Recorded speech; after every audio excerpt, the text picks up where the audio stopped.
The first time that Gohan died was never, unless you count the future. But the first time that he was in real danger of dying was in the Saiyan saga when Nappa tried to hit him but Piccolo got in the way and died instead.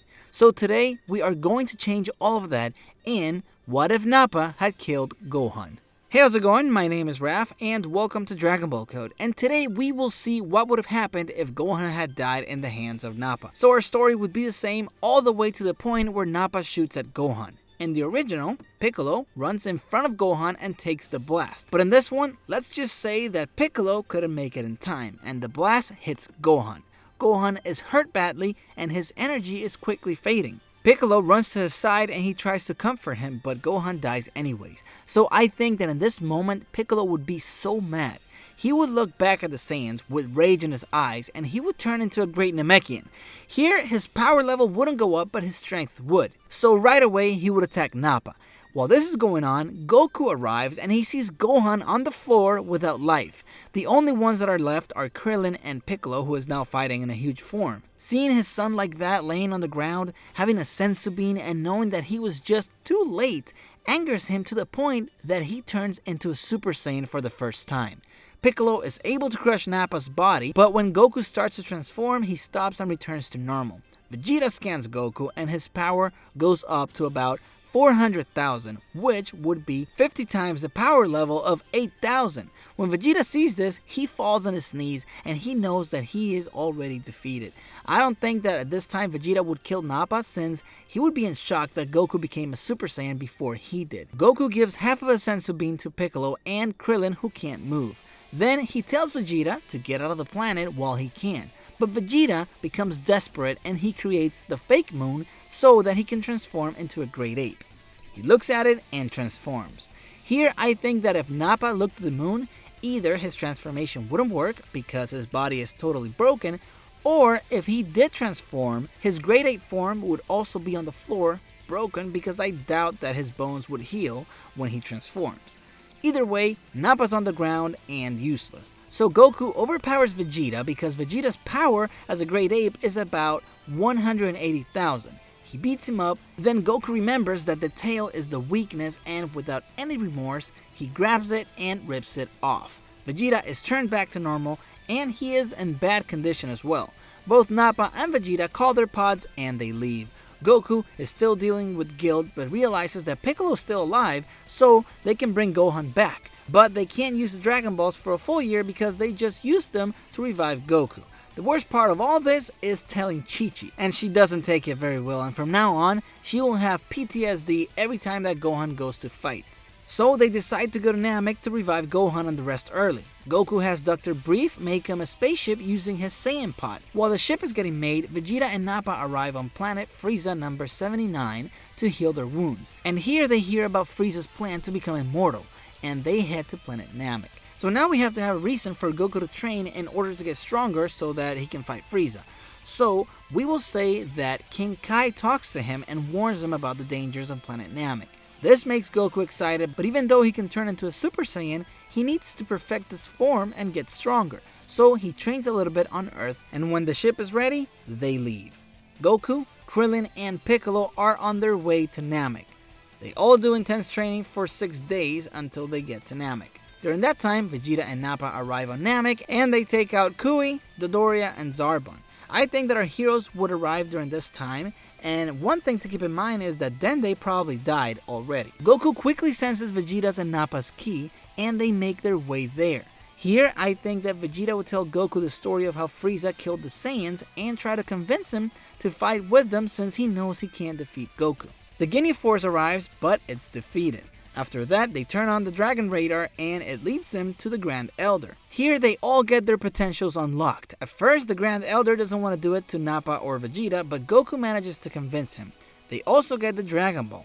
They use the radar to find the rest of the Dragon Balls since they're already collected, and I think that here they would encounter Frieza.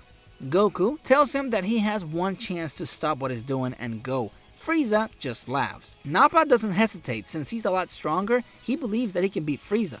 So he creates a fake moon and he turns into a great ape and he attacks, but Frieza is still too strong. Frieza easily takes him out. Then I think that Vegeta would try to fight him, but he would get all beat up. Then it's Goku's turn. He transforms into a Super Saiyan, and that is it. Frieza is done. From here, it can go two ways. Either Goku kills Frieza with a Kamehameha, or something like that, or Frieza tries to destroy the planet. I think that he would try to destroy the planet out of desperation, but then when he throws the energy ball, Goku would get in front of him and either use a Kamehameha or bounce it back towards him, killing him. Then they summon the dragon and they make their wish. Since Nail didn't die, they use his help to translate the language. They revive Gohan, Chaozu, and Tien. The next year, they'll use the Earth Dragon Balls to revive the people that were killed by Frieza and his men, including Yamcha. Then everyone would return home. Vegeta and Nappa could either go to Earth, since they don't have anywhere else to go, or they go on their separate ways. For this, I'm just gonna say that Vegeta and Nappa return to Earth with Goku, Krillin, and Piccolo. When they arrive on Earth, everyone is terrified, but Goku tells them that it's gonna be okay and that they're gonna stay there for a while. But I don't think that Bulma would invite them to stay in her house, and because of this, I don't think that Vegeta would develop a relationship with her just yet. Throughout the course of the next few years, Vegeta and Nappa decide to stay on Earth since it was a pleasant planet. Now here's where things can really change or keep going like they did in the future. If they kept going like they did in the future, then Goku dies of a heart virus, and a year later, the androids would appear and they would kill every single one of the Z fighters. They would also kill Nappa and Vegeta. Gohan would be able to escape and live in the shadows for the next years, and he would train by himself, eventually becoming a Super Saiyan. One day, he would try to fight the androids one last time and he is killed. But if we wanted to change it, then Bulma could go back in time and tell Goku about the heart virus and save everyone. Everyone starts to train in preparation for the androids. Goku tells Bulma and her dad to make her a gravity chamber so that they can train more intensely. Nappa and Vegeta are both able to turn into Super Saiyans. Goku has also kept his training up to date. The time finally comes and they have to go face the android. Pretty much the same stuff that happens in the original happens, except that now we have Nappa on the team. Then as Goku's fighting 19, he starts to get ill and Vegeta takes over. After this, the story will change. In the original, after Vegeta destroys Android 19, Android 20 is able to escape while Vegeta is eating a Zenzu bean. This time, as Android 20 is about to escape, Nappa appears behind him and he destroys him too. This changes everything because now 16, 17, and 18 won't be turned on, which means that Cell won't be able to transform either. Goku heals and they send Cell. He will be absorbing people left and right, but he will never find the androids because even though he knows where Dr. Jiro's lab is, our heroes will get to him first and destroy him. Some of the things that have changed are that Goku doesn't have to sacrifice himself to kill Cell, he doesn't know the instant transmission, he doesn't learn the fusion dance, nor he can go Super Saiyan 3. Piccolo is a much weaker version than the original because he didn't fuse with Nail or Kami. Dende is not the Kami, the Earth Dragon Balls only grant one wish, and Gohan doesn't reach Super Saiyan 2, and Krillin doesn't get married to 18. Anyway, for now the Earth is saved. Now I think that in the 7-year gap from Cell to Majin Buu is when Vegeta starts to date Bulma. They get married and they have Trunks. You know, since Vegeta always goes to train in the gravity chamber, she flirts with him when she brings him a glass of lemonade or water. Nappa is still around and training as well. 7 years later, the same stuff would happen except that Goten would be the winner of the junior division of the tournament. Trunks would be about 3 or 4, so he wouldn't participate. They wouldn't get in the adult division either. Everything continues the same until they get to Babadi's spaceship.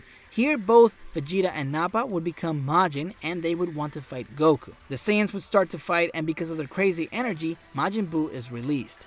I think that Goku would beat Nappa first, since Vegeta and Nappa would not team up to fight.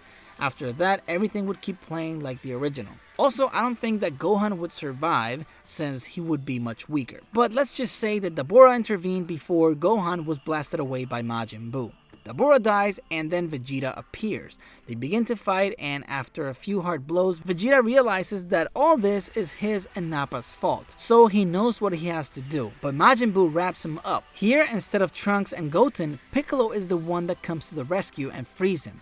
Then Vegeta stands up and he sacrifices himself to kill Buu. But before that, Piccolo and Krillin take Gohan and the Supreme Kai to safety. They all go to Kami's lookout, and soon Goku gains consciousness and he also goes there. Then Kibito is revived and he heads to Kami's lookout as well because he can sense the Supreme Kai's ki. When he gets there, he heals both Shin and Gohan, And I think that here Shin would take Goku and Gohan to the realm of the Kais. Now the bad thing is that on Earth, Baba is looking for Piccolo and he won't stop destroying cities until he shows his face. Piccolo then communicates with his friends and tells everyone to make their way to Kami's Lookout because they're much safer there. On the planet of the Kais, Gohan and Goku are taken to the Z-Sword to see if they can get it out. They take turns and Goku is the one that can pull it out. Soon after some training, the Elder Kai is freed and he talks about his ritual to unlock true potential. So here he would want to unlock Goku's power because he was the one that pulled out the sword. But Goku is able to convince him that Gohan is just as worthy and he agrees to unlock both of their powers at the same time. The ritual takes about 25 hours, and while this is going on the Kai's planet, on Earth, the whole thing with Mr. Satan and Majin Buu is taking place. Then Buu becomes Super Buu and he heads to Kami's Lookout. When he gets there, pretty much the same thing plays out, but this time Piccolo convinces him that there is someone super strong waiting for him to fight him. In reality, there's no one, he just wants to take him to the hyperbolic time chamber and lock him in there. So he starts walking there, and when he gets there, Super Buu walks in, and as he does, Piccolo closes the doors and he blows them up. Now Super Buu is trapped in there. Buu looks back at the doors, but he doesn't really mind because he is here to fight someone strong. And then he starts to call out the mysterious fighter, but no one comes out. Super Buu begins to get mad and he starts flying across the blank space in the chamber. He flies for miles and miles, but he can't find anything. And this is when he realizes that he was tricked. Tries to get back to the entrance, but he is completely lost. And he can't find his way back, so he begins to scream and opens up a portal. And this is how he gets back. So here he would be very mad and begins to destroy everything and everyone in Kami's Lookout. Somehow, Piccolo is the only one that manages to survive. Super Buu thinks that he is done here, and he goes on killing people on Earth. Meanwhile, Goku and Gohan get their powers awoken. So let's just say that with their power waking up, their power level goes up to where it was in the original story. They find out what happened to their families and friends and they are really mad. The Elder Kai gives them the Pataras and without wasting any time they put them on. Now they are Gokon, the fusion of Goku and Gohan. Then Kibito takes them to Earth, and when they get there, they quickly feel Piccolo's ki and Buu's ki. Buu and Piccolo also feel their keys, and they go straight to each other. Kibito leaves, and Gokon is ready. When Super Buu gets there, he isn't shocked by their power. Gokon is incredibly strong. The fight starts, and while they're fighting, Piccolo arrives. Buu is getting wrecked, and then at some point in the fight, Buu figures out that he is not strong enough and he distracts Gokon while he tries to absorb Piccolo. He does, but his power is not enough. He gets all beat up too. Now I think that in order to get Piccolo out, the same thing has to happen that happened in the original. He eats Gokon and they're able to save Piccolo from inside. They exit his body and they begin to fight separately. Gohan is the first and he has the upper hand, but suddenly Buu begins to scream like a crazy man and becomes Kid Buu. At this point, he is fed up with everything that's going on. He raises his arms in the air and begins to create an energy ball. And when Goku and Gohan realize what's going on, they fuse and quickly charge a Masenko Kamehameha. And with this, Buu is disintegrated. So after this, the Supreme Kai takes Goku, Gohan, and Piccolo to Namek so that they can use those Dragon Balls to revive everyone that's not going to be able to be revived with the Dragon Balls on Earth. Then they go back to Earth, they wait a year, and then they revive everyone with the Earth Dragon Balls. And I think that this is a great place to stop. Let me know what you think of this story, and if you enjoyed this and you would like to help out my channel, please check out my Patreon page in the description below. And of course, if you like Dragon Ball content, make sure to subscribe and hit that bell icon so you can get notifications whenever I post a new video. Thanks for watching, and I will see you later.